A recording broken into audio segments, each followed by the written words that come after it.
16th March రోజు Indian markets నెగిటివ్గా open అవబోతా ఉన్నాయా?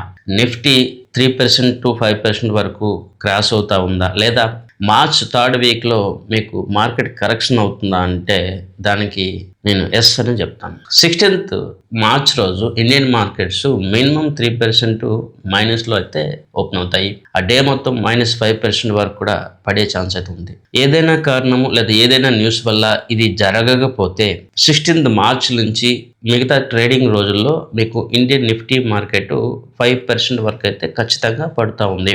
నిఫ్టీ 22,500ని టచ్ చేస్తుంది, దానికన్నా కూడా కిందకి వెళ్తుంది, దాంట్లో ఎటువంటి డౌట్ లేదు. ఇది ఎందుకు జరుగుతుంది అనడానికి కొన్ని కీ ఫ్యాక్టర్స్ చెప్తాను.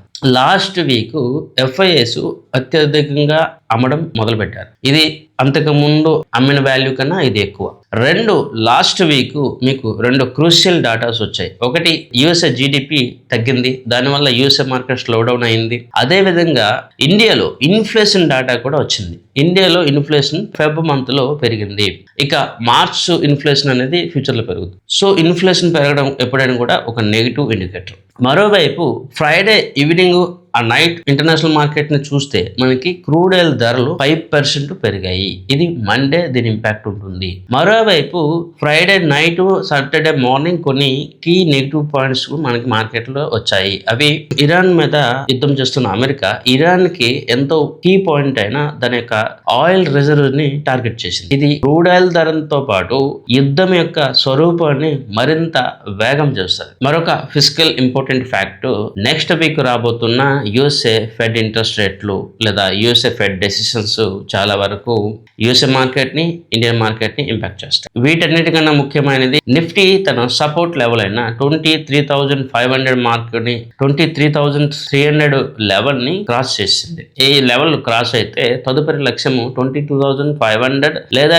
22,000 ని టచ్ చేసే అవకాశాలు పెరిగిపోతాయి. ఇక్కడ అన్నిటికన్నా ముఖ్యమైన పాయింట్ మనం మాట్లాడుకోవాలంటే ఈ వార్ ఇంకా ఇంటెన్సిఫై అవుతా ఉంది. ఎప్పుడైనా యుద్ధం అనేది ఇంటెన్సిఫై అవుతుందంటే అది అన్ని విధాలుగా నెగిటివ్ అయితే క్రియేట్ చేస్తుంది. ఈ అన్ని కారణాల వల్ల మీకు 16th మార్చ్ రోజు ఇండియన్ మార్కెట్స్ నెగిటివ్ గా ఓపెన్ అవ్వబోతా ఉన్నాయి. ఈలోగా ఏదైనా పాజిటివ్ న్యూస్ వచ్చినా లేదా అనుకున్న స్థాయిలో మార్కెట్ పడకపోయినా మీరు నెక్స్ట్ వీక్ మేజర్ ఫాల్ అయితే చూస్తారు, దాంట్లో డౌట్ లేదు. ఇక్కడ నేను ఈ ఫండమెంటల్ ఫ్యాక్ట్స్ ఎందుకు నేను చెప్తున్నానంటే మీకు అర్థం కావాలి. అనాలిసిస్ ప్రాసెస్ లో మనం ఎన్ని పాయింట్స్ ని స్టడీ చేయవలసి వస్తుంది. రేపు నైట్ యుఎస్ఏ ఇరాన్ మధ్యలో ఒకవేళ పీస్ టాక్స్ జరిగాయి అనుకోండి, మార్కెట్ పాజిటివ్ అయిపోతుంది, దాంట్లో డౌట్ లేదు. కానీ ఆ జరిగే అవకాశాలు తక్కువగా ఉన్నాయి, అది కూడా మనం అర్థం చేసుకోవాలి. అనాలిసిస్ లో ఇవన్నీ కూడా మనకి ఇంపార్టెంట్.